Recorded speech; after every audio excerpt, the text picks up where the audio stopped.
You've been lied to. Gatorade. Every time you crossed a finish line and reached for that glowing orange bottle, every time your kid walked off a soccer field drenched in sweat, every time a coach barked, "Hydrate with Gatorade," you were swallowing the same sweet lie billions have fallen for. I really like that. 100! We called our stuff Gatorade. This is the story of how sugar disguised itself as science. And behind it all was a man, not an athlete, not a doctor, but a marketer who realized something terrifying. If you could sell candy water as medicine for champions, you could build an empire. Gatorade didn't just quench thirst, it created it. And while it paraded through NFL locker rooms, Olympic arenas, and school lunchrooms, its true ingredients weren't just salt and sugar, they were manipulation, illusion, and millions in ad dollars. What started as a university experiment to stop heat stroke became a corporate monster. And what the public drank to stay alive may have quietly been making them sick. This is how Gatorade became the most brilliant scam ever sold in a bottle. In the summer of 1965, University of Florida football players were collapsing during practice, cramping, vomiting, and even passing out in the brutal heat. Coaches were baffled. Hydration protocols? Basically non-existent. Back then, giving players water during practice was seen as weak. Desperate, the team turned to a small group of researchers. One of them was Dr. Robert Cade, a kidney specialist. Not exactly a sports expert, but someone who knew what happened when the body lost fluids. Cade analyzed the players' sweat and discovered something simple yet shocking. They weren't just losing water, they were draining their bodies of electrolytes and carbohydrates.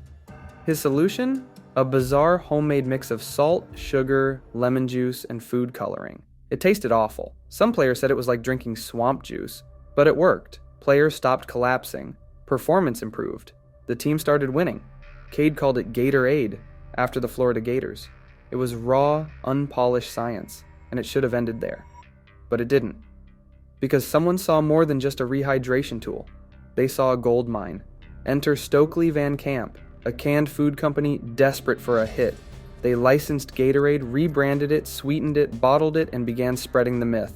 This wasn't just a drink, this was fuel for greatness. Suddenly, Gatorade wasn't for heat stroke, it was for champions, endurance, victory, and slowly, quietly, the drink that once saved athletes from dehydration began invading grocery stores, schools, and TV screens, one neon bottle at a time. The problem? The original formula was meant for elite athletes sweating out gallons in the sun, not for regular people on the couch binge-watching TV and sipping lemon lime like it was holy water. But that was the genius.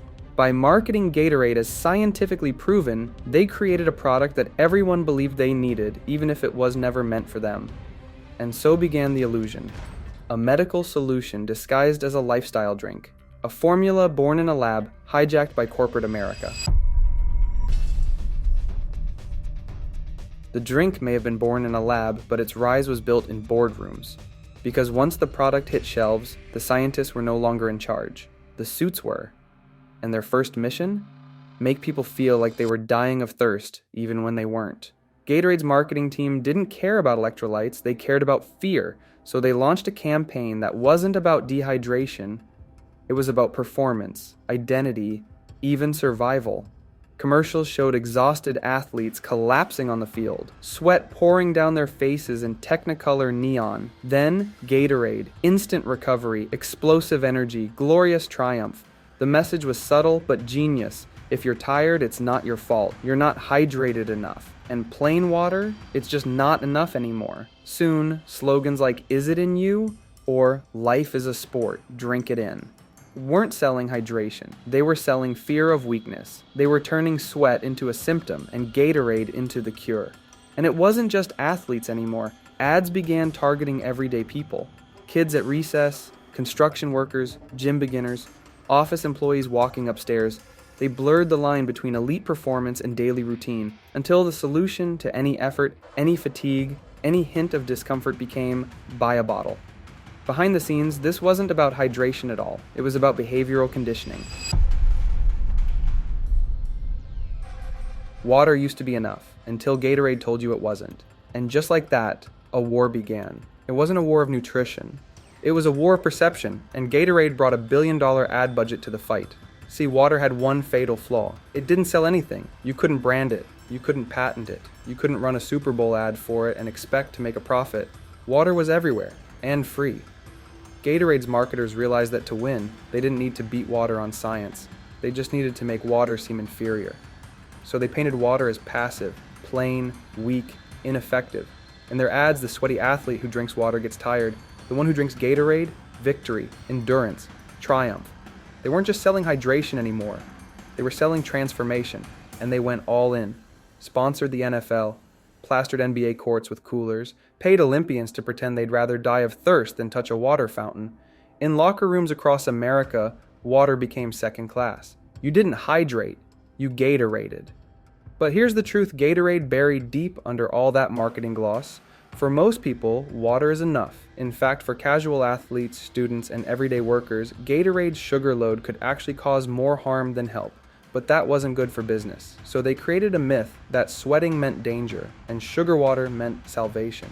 Even schools fell for it. By the 2000s, vending machines stocked with neon bottles replaced traditional fountains. Children were gulping 34 grams of sugar at recess, convinced they were fueling up. Meanwhile, Gatorade's parent company, PepsiCo, was laughing all the way to the bank because they hadn't just won the war on thirst. They'd rewritten the rules of hydration. And water, it never stood a chance. It's easy to spot junk food, candy bars, donuts, soda. We know what they are, we know what they do. But Gatorade, that was the trick. It didn't look like junk. It didn't feel like junk. It came in sleek bottles with bold lettering, sitting next to dumbbells and protein shakes, promising performance, not diabetes. And that's what made it dangerous. Because while parents banned sodas from lunchboxes, they packed Gatorade without a second thought. Athletes skipped dessert, then chugged the same sugar in a neon bottle. One 20-ounce Gatorade contains up to 36 grams of sugar. That's 9 teaspoons, the same as a can of Coca-Cola. But here's the difference. Coke never claimed to be good for you. Gatorade did, and it got away with it by dressing sugar up in science. They didn't say sugar. They said carbohydrates for recovery. They didn't say sweet. They said replenishing electrolytes.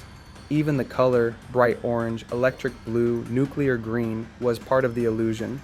To the brain, it looked like energy, power, science in a bottle.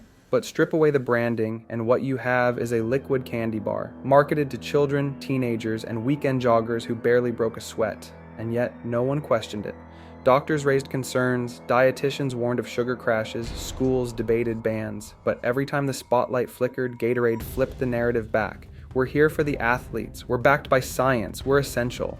And the public, they bought it. Because deep down we all wanted to believe that sugar could be healthy, as long as it came with electrolytes and a lightning bolt logo. So we didn't check the label, we trusted the brand. And in that trust, Gatorade won. They turned sugar into a symbol of strength, and no one, not the FDA, not nutritionists, not even parents, asked the most obvious question. Why does a healthy drink taste like candy? By the time anyone realized what was happening, it was already too late. Gatorade had cemented its image as a health essential. It was in locker rooms, lunch boxes, gym bags, and vending machines. Doctors recommended it for the flu-related dehydration. Coaches pushed it on kids, and athletes, they swore by it on camera, even if they dumped it out off-screen. But here's the secret they never advertised. Most people never needed Gatorade, and some were getting hurt by it. Let's be clear, Gatorade can help in extreme conditions. Marathon runners, high-heat endurance events, severe dehydration. But for the average person, it's unnecessary. Worse, it's counterproductive. All that sugar spikes insulin. It crashes energy. And over time, it contributes to the very problems Gatorade claims to prevent. In 2012, an investigation found that Gatorade had funded educational materials distributed to schools, teaching kids that water alone wasn't enough. They created entire campaigns suggesting that without Gatorade, your performance might suffer, even in a 20-minute gym class. They were rewriting the definition of dehydration, and behind it all, PepsiCo's bottom line. Because the truth is, Gatorade didn't evolve into a health drink. It escaped being categorized as junk food. Through brilliant branding and psychological warfare, they blurred the lines until no one could see them anymore. And now, Gatorade is a $20 billion empire, not because of what's in the bottle, but because of what they've made people believe is in it. It was never about science, it was about trust. And trust, once weaponized, is harder to detox than sugar. If you thought Gatorade's rise was shocking, wait until you see what happened to America's most beloved airline. Click here to watch how greed destroyed Southwest Airlines, and find out how a company built on kindness was brought to its knees by the very thing it promised to avoid.